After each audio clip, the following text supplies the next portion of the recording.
Well, we're going to stick on this topic and move to the issue of peace and whether or not it's possible and those who are working to make it more possible. And we are very honored to be joined here on the show once again by Medea Benjamin, who is a co-founder of CODEPINK. Medea, as always, thanks so much for being back with us. Hey, nice to be on with you.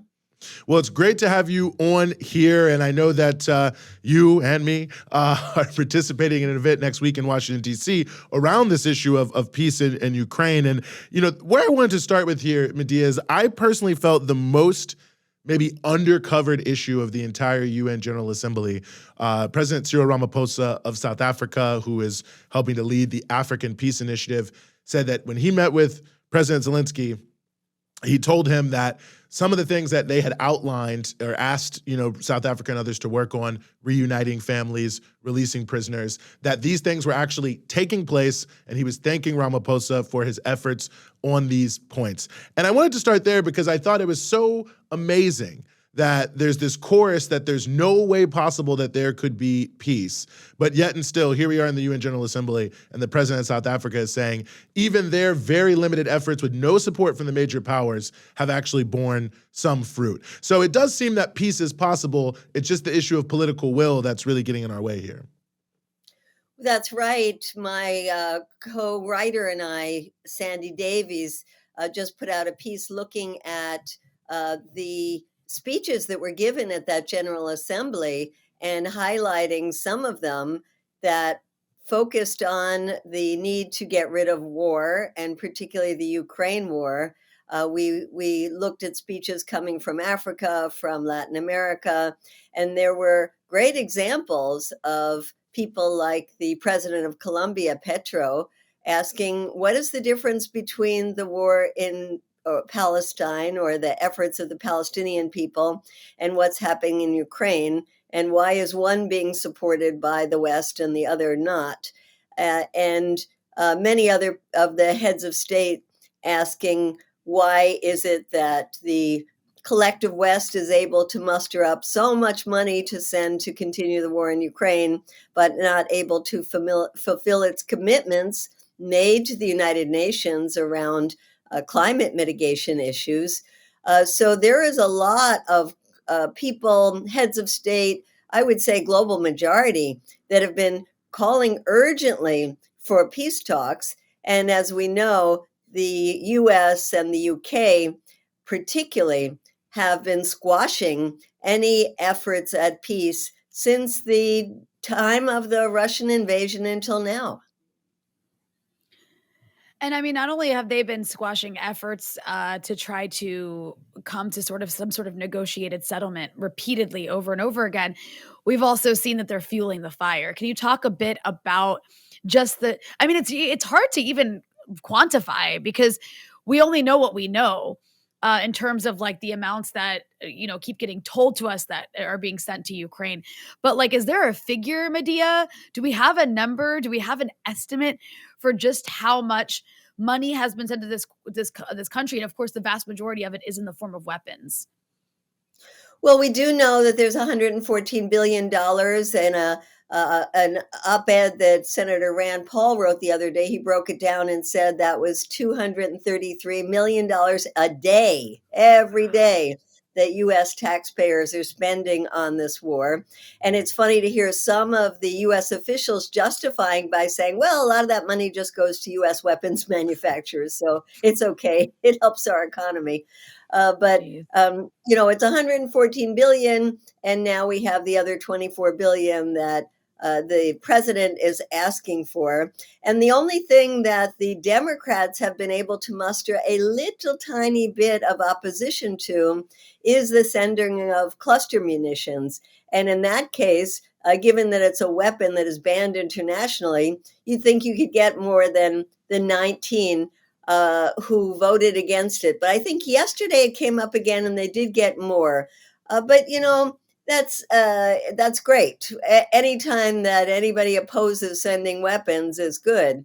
Yet on the other hand, we feel that it's so important that the Democrats start joining with some of these Republicans, and they are a minority, to start questioning this war, whether it's questioning the money being sent or asking, what is the plan? What is your definition of victory? What is your diplomatic path? What is this going to cost the American people? Why don't we have an inspector general or an audit of where that money has gone? We have to get Democrats on board around that. And that's why we're organizing these events next week. Well, I think that's an extraordinarily important point. I mean, I was noticing something interesting reading the Economist YouGov tracking poll, which comes out, I think, like every other week, actually. Maybe it's every week, but I think it's every other week. And for many, many months, of course, you were seeing sort of rising. The way they asked the question on Ukraine aid is, should you give less? Should it stay the same? Should they be given more in terms of aid?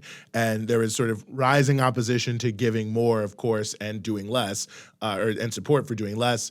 On the Republican side, people who are self-described Republicans, the sort of opposite on Democrats. But the thing that jumped off the page at me when I looked at it last week is, for at least the first time I had seen, a majority of self-declared Biden voters, and liberals, the majority had flipped from, doing enough or should do more, from doing enough or should do less. And I thought that was remarkable because there's no Democratic Party politicians. And interestingly enough, the entire sort of liberal media, it seems by and large, and I don't mean that in the Republican sense, but self-declared liberal media is, in fact, on the side of the war. And yet and still people are starting to question what is going on. So I say all that as a preface, an editorial preface, I guess, to talk about why it is important to organize and to participate and to have events that are talking about this, with progressive people in that context. Well, that's right. And I think that CNN poll that showed 55% of the American people not wanting to send any more weapons, not wanting to send any more money to Ukraine, was quite remarkable. Nancy Pelosi was speaking at an event today that the Atlantic magazine put on, and she was just going on and on about Putin being such a tyrant and a dictator, and disappearing Ukrainian children and having his soldiers rape women in front of their families, and on about how we must win this war and then we must go on to beat China. This is what they're hearing from the Democratic leadership. It is insanity. And so that's why it's important to counter their narrative, and also to counter this idea that the only opposition is coming from the right. So we're having these events. You and I, Eugene, are co-chairing an event on October 3rd that's going to be both in person and live streamed. And I hope we can add some links somehow here. But you can find it on the peaceinukraine.org website or the CODEPINK.org website under events. And it's going to be with Cornel West, you and me, Lee Camp, Claudia de la Cruz. And we are also having the DC Labor Chorus, and it's going to be a very exciting, inspiring rally to rally us up for the next day, which is very important because then we're going to be lobbying in the halls of Congress, and not just the nice lobbying of, here's the petition we brought to you. We're actually going to be doing sit-ins, and we're going to be starting at the office of Senator Bernie Sanders, who is known for championing the rights of the American people. But how can you keep saying that you're for the working class in the United States while you're supporting this endless, unwinnable war that might lead to a nuclear Armageddon? And he had a great speech that he gave on the Senate floor right before the Russian invasion, talking about the urgency of negotiations. So why has he shifted now and voted for every war tranche of money that the administration has asked for, and says that it's impossible to talk to Putin?